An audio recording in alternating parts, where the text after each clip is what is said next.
gotta talk about the Chyna documentary, The Rise and Fall of, as they call, Vice Versa, Chyna documentary. So this Chyna documentary, because obviously they were talk about her on Dark Side of the Ring, where she does need a Dark Side of the Ring. Her family didn't agree to it at first, and then they came out with a documentary. Now, before, they were working on a documentary of Chyna's. Her manager, or her, whoever the guy was named Anthony, was working on a documentary for her, and they do use some clips from that in this documentary here. But he was just a horrible person. And what I found out about this documentary is, because see, Chyna died early at the age of 45, and somebody who just lost their mother to depression, like, people don't understand how bad mental health really is. Now, I'm not familiar with your family, but have you lost anybody to mental illness? No, I don't think so. Okay, but you do understand how serious it is. Yep. And she, this woman struggled her whole life, and even at the end of her life, they were still trying to benefit off Chyna's name. The people that she had around her, she had a terrible circle around her, especially from her manager to her so-called friends. All they tried to do was exploit her for who she was. She did not have a good inner circle or a good team around her to help her, because honestly, if she did, Chyna may have been in better shape going down the road, and she wasn't. And even in death, they still exploited Chyna, and that's sad. This woman lived a very hard and unfortunate life. Like, you know, life sometimes, like, I'm fortunate and I'm blessed because of the hand that I have been dealt, and even though I've had some rough times in my life, I've been dealt a pretty good hand. This woman has not been dealt a good hand, and who's to know that, to say Chyna would still be here even if she did have help? She could have fought the Reagan or whatever the case would be. She could have, you know, there's so many people that could have, you know, fought the wagon or got back on there. But her story was just it's heartbreaking. It was truly heartbreaking. And this is like tied into the Dark Side of the Ring series, but it was like its own thing. So they talked to Vince Russo, they talked to Mick Foley and stuff like that, and X-Pac and Kevin Nash, you know, said that they reminiscing about Chyna. Obviously they didn't talk to the main people because they can't, because it's the WWE and stuff like that. But they talked about, you know, obviously the beginning of how they highlight, you know, the Phil crew, and her manager, the guy Anthony, wanted to bring her back because she was having doing some shows in Japan, and when she came back from Japan, he set her up for all this stuff to like go to Comic-Con, stuff like that, and that woman was clearly not ready to go out to the world to deal with that kind of stuff. She wasn't. But he didn't care, because you know what, this guy was addicted to drugs too, and the guy was like, yeah, I'll get her help once we got everything we need out of her. Now he didn't physically say that, but that's what it was, and it sucked. It truly sucked for that.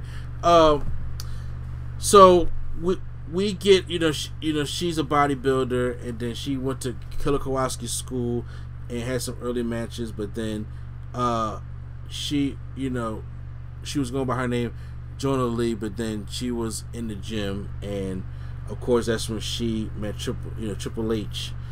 Now we know Triple H, the Hunter Hearst Helmsley days, that Triple H owes a big debt to Chyna. You would agree with that, wouldn't you? Oh yeah, I would.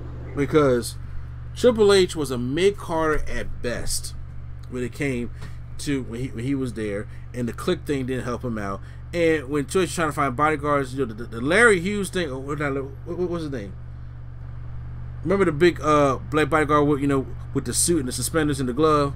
No, is it not Larry Hughes or Curtis or something? Curtis Hughes, yeah, Mr. Hughes.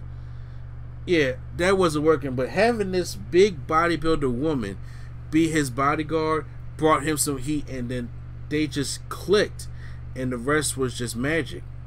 And she came in there and in 1997 and it was just intimidating, and then you know how she just to strangle out Marlene and Was that a woman? yeah when she was having a feud with Goldust and things like that. So she was really an attraction, and as she started going deeper with the DX stuff and then being Triple H's bodyguard and all that stuff like that. There was a time in like 1998, 1999 where if you look at Chyna back in 97 stuff like that and look at her in like 2001 when she was with Eddie Guerrero, or 2000, she clearly has a more feminine look because she got reconstructive jaw surgery, because she had a jaw on her, and a lot of things was looking feminine, but then she went and she got surgery to make herself look more feminine. I don't know if you was aware of that or not. Hello? I was. Yeah, obviously. It's a big difference. But, yeah. Chyna wasn't playing, like, she wasn't wrestling with, because back then, there was no such thing as the women's division. Okay? She was the biggest, they called her the ninth wonder, she was the biggest attraction that there was, because she was up there fighting with the men. Because the women back then that was wrestling, they weren't doing anything. Sable was nothing but sex. That was Sable's and Mark Merrill's whole thing. Are you boys ready? Are you boys ready for the grind? Yeah, so that's all Sable was. Tori wasn't nothing. Jazz was good, because Jacqueline was good, but she came from WCW, but they didn't do anything with Jacqueline. They was like, hey Jacqueline, you got a nice body, let's just show you off your titties. Put you in a group called PMS and let's lick whipped cream off Mark Henry. That's basically what it was. And so Jacqueline wasn't used right. They had Ivory, who came from Glow, and they didn't do anything with Ivory or anything like that. So they didn't really do anything with the women that they had back then. They didn't really want a women's division back then, even though they started a women's championship. But then she was, and she had a major storyline where they were actually considering putting the WWE Championship on her in 1999 off Stone Cold Steve Austin, but that wasn't going to happen. So they talk about her rise up there, and then she kind of like disappeared off WWE television because two things are happening. One, she found this love letter because Triple H and Stephanie were an item, especially back in 2000. Mm-hmm. And who was going to win between Chyna and Stephanie? We already know. And also WWE offered her a contract, for $400,000 a year, but she wanted Steve Austin money. And I'm not gonna lie, at that time you wasn't gonna get Steve Austin money, and she felt as though that she was able to make $1 million a year. Mm-hmm. And I honestly, she was on a level, but she wasn't on that level. That's like Austin Rock type level. And Chyna was an attraction, but I'm saying, but she wasn't gonna go around here and fight all these men, and then they tried to put her in the women's division, and that shit just didn't work. Yeah, it didn't work at all. So, and then of course the whole fallout between her and Triple H, because Triple H was cheating on her, was because I forgot they had like a little relationship at first also.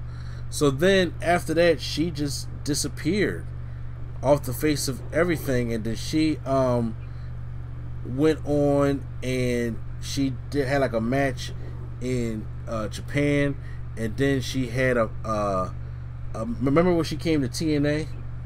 Oh yeah, I remember that. Yeah, at short little stint in 2011. She fought Angle, right? Yeah, she tagged him. No. She fought Jared. Yeah. Yeah, she tagged team with Kurt Angle. Mm-hmm. So But other than that, other than the 15 years, she hasn't done anything in wrestling. She just been going on, and she has been on, the Surreal Life, and she became a porn star. Mm-hmm. And she actually was making, quicker money. She did Playboy also at the time, but then she went on and became a porn star, and then she had a porn movie with X-Pac. I remember that there one night in Chyna. Mm-hmm. Yeah, you tried to laugh right there. But then she tried to go to like celebrity rehab to get some help that she truly need, and that's where she kind of met Dr. Drew involvement, but it seemed to make it worse because her manager Anthony, stuff like that, they would keep calling Dr. Drew for all these kind of pills, and he would warn them. There was actually video footage of him talking to them and warning them on the phone that you don't need to be taking all these kind of drugs. And her manager did not even care. All they cared about was just trying to get her these fucking drugs because that's what she needed, she claims. And I was just like, oh my god, this guy is really not, he's not really good for her at all. And he would and her manager after that would force her into these Comic-Cons and these appearances and stuff like that. There's actually a surreal moment when they was at a Comic-Con like that, and you see this fan walk up to Chyna and speak to her. You know who the fan was? The fan was Ashley Mazzaro, who committed suicide a couple years ago. So that was like kind of like a surreal moment in the documentary as well. So then we get to just the part, just to see the downward spiral, seeing the videos that they have of her, where I think her dad passed away, and they were trying to set up a meeting with her mom because she hasn't seen her mom in 30 years, and she didn't go see her, and she went over to Japan as an English teacher, teach English, and then come back, and they were still putting her out there for other stuff that she needed to be a part of. So a prime time.